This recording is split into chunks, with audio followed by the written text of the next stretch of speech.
जो कुछ बता रहे थे, जरा आपका विश्लेषण इस पे। देखिए राजू जी, सबसे पहले तो हेमंत बिस्वा शर्मा राहुल गांधी को डराने की कोशिश कर रहे हैं कि किसी तरीके से भारत जोड़ो न्याय यात्रा को बाधित किया जाए। और डराता कौन है? जो असल में डरा हुआ होता है। राहुल के साथ जो गांधी लगा है उसको वो साबित भी कर रहे हैं, क्योंकि गांधी जी का सीधा कहना था कि हमला कौन करता है? जो कायर होता है, डरपोक होता है, भगोड़ा होता है। और ये इस यात्रा में हमला करने का सीधा मतलब है कि हेमंत बिस्वा शर्मा जो खुद डरे हुए हैं वो राहुल गांधी को डरा करके इस यात्रा को बाधित करना चाहते हैं। लेकिन यहां तो जो हुजूम आप दिखा रहे हैं वो तो पूरा ऐसे लगता है कि जैसे असम का नौजवान उमड़ आया है। जहां जहां आपने रोकने की कोशिश की वहां असम का नौजवान, छात्र, टीनेजर ये तमाम खड़े हैं और राहुल गांधी को सुन रहे हैं। और सुनने का मतलब राहुल गांधी कोई मोदी जी की तरह भाषण नहीं देते, ना प्रवचन देते। राहुल गांधी दो टूक बात करते हैं और इसलिए आज का जो युवा है वो दो टूक बात सुनना चाहता है। वो भक्त मंडली और भजन मंडली में तब्दील नहीं हुआ है जैसे उत्तर भारत में हुआ है। असम के वो छात्रों, मुझे तो याद आता है असम गण परिषद का वो पूरा छात्र आंदोलन, जिन्होंने केंद्र की उस समय की जो अब तक की सबसे बड़ी सरकार थी, संभवतः 414 सीटें थी राजीव गांधी के पास, उस पूरे आंदोलन ने केंद्र की सरकार को झुका दिया था। तो ये जो नौजवान है असम के, हेमंत बिस्वा शर्मा है किस क्या चीज फिर? इसलिए इस यात्रा का बेहद मुझे लगता है कि सकारात्मक असर पड़ रहा है जमीन पर।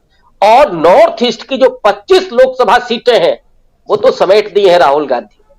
और यही वजह है कि दिल्ली से फोन आ रहा है, ये बात राहुल गांधी कह रहे हैं बिल्कुल कि छात्रों को ना संबोधित करने पाए राहुल गांधी, उनको रोका जाए। तो ये डरा हुआ एक सरदार बैठा हुआ है असम में और दूसरा बैठा है दिल्ली में।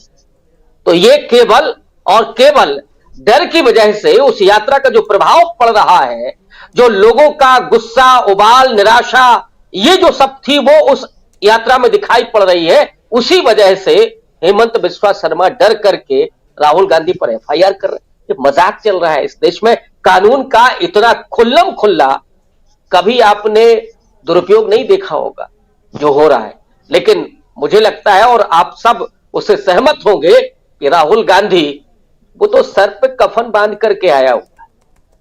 वो नौजवान जिसे कोई फिक्र नहीं है, जिसे सिर्फ और सिर्फ देश को बचाने की चिंता है, देश को जोड़ने की चिंता है, वो प्रेम और स्नेह पैदा करने के लिए।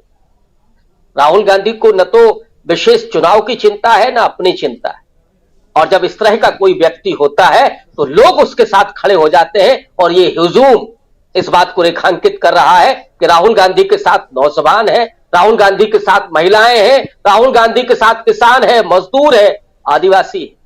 और उत्तर प्रदेश में जब आएंगे तो आपको वो दलित और वो पिछड़ा भी दिखाई देगा जो यहां पर हुजूम है उसी तरह का। राजीव जी, बिल्कुल बिल्कुल बिल्कुल आप सही कह रहे हैं। उत्तर प्रदेश जब आएंगे तो फिर और भी बड़ा हुजूम दिखाई देगा। लेकिन अभी करेंगे, आना चाहता हूं प्रोफेसर रविकांत जी एक बार आपके पास। और कर्पूरी ठाकुर की बात हो रही थी, बिहार की बात हो रही थी। आज सुबह सुबह खबर यह भी आई कि बिहार में, जैसा अभी बता रहे थे प्रशांत टंडन जी, कि बिहार में नीतीश कुमार अपने साथी मंत्री के साथ पहुंचे राज्यपाल के यहाँ। और राज्यपाल के यहाँ पहुंचते ही यहाँ ब्रेकिंग खबर चलने लगी कि शायद एक बार फिर से पलटी मारने जा रहे हैं नीतीश कुमार। लेकिन थोड़ी देर बाद उस खबर से जो है पर्दा उठ गया, क्योंकि अभी बता रहे थे प्रशांत जी कि 7 अलग अलग यूनिवर्सिटीज़ के वाइस चांसलर्स को नियुक्त करना है। वो बात हो सकता है कि कर्पूरी ठाकुर को लेकर भी चर्चा हुई हो। ये तमाम बातें जो हैं इन सब की चर्चा हो रही थी। और उसके बाद खबर यह आई कि भारत जोड़ो यात्रा जो 29 तारीख को बिहार पहुंच रही है, पूर्णिया में एक बड़ी रैली है बिहार के सीमांचल पूर्णिया में। और वहां पर नीतीश कुमार भी रहेंगे और तेजस्वी यादव भी रहेंगे।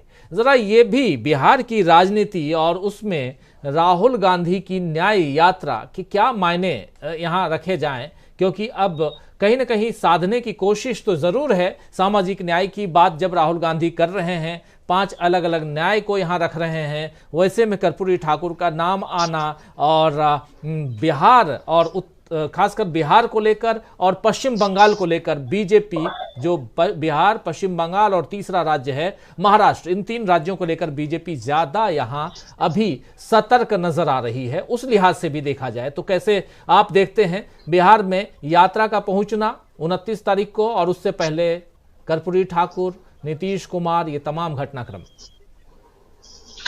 डेफिनेटली राजीव जी, ये बिहार में नीतीश कुमार का ही साइड इफेक्ट है और राहुल गांधी की भारत जोड़ो यात्रा का, कि बीजेपी ना चाहते हुए भी इस तरह की प्रतीक की राजनीति करती है। और ये भारत रत्न देने का ऐलान करना, मुझे लगता है कि बिहार की उस 36% अति पिछड़ा को संबोधित करने की कोशिश की गई है।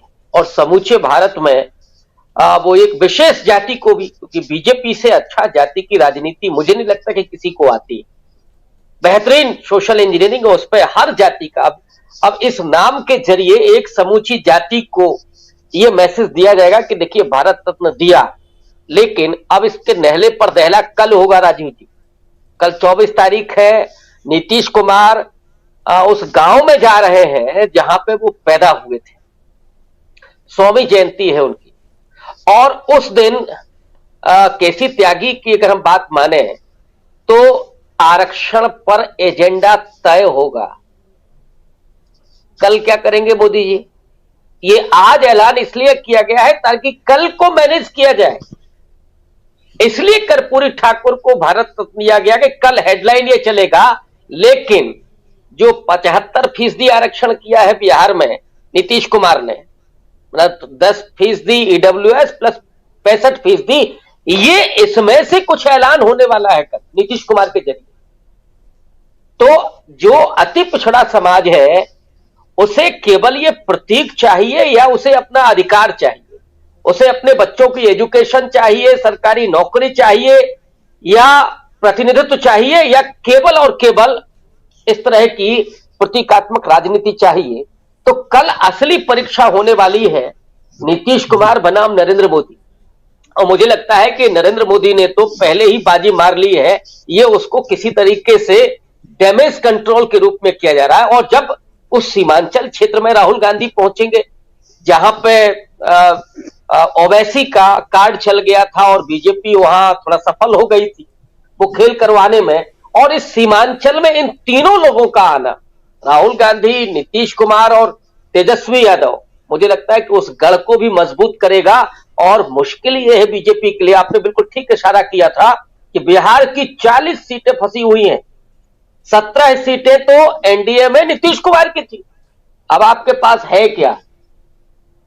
झुंझुना ही बचा हुआ है। असलियत यही है, इसलिए रामधुन चल रही है, लोगों को किसी तरीके से गुमराह किया जाए। लेकिन फंसे हुए हैं बिहार में, नॉर्थ ईस्ट में राहुल गांधी ने फंसा दिया है।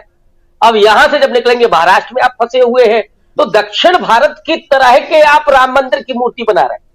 अब जरा इस खेल को भी देखिएगा, एक और मूर्ति बनी थी वो नहीं लगाई गई, मूर्ति वो लगाई गई तो दक्षिण भारत के लोगों को आकर्षित करे। लेकिन वो दक्षिण भारत है, वहां पर लोग उतना साइंटिफिक टेम्परामेंट वाले हैं और उनको विदेश पढ़ाई करने के लिए जाना है। उन्हें मालूम है कि हमको आईआईएम में दाखिला लेना है कि मोदी जी के इस पूरे जो कर्मकांड की राजनीति में फंसना है।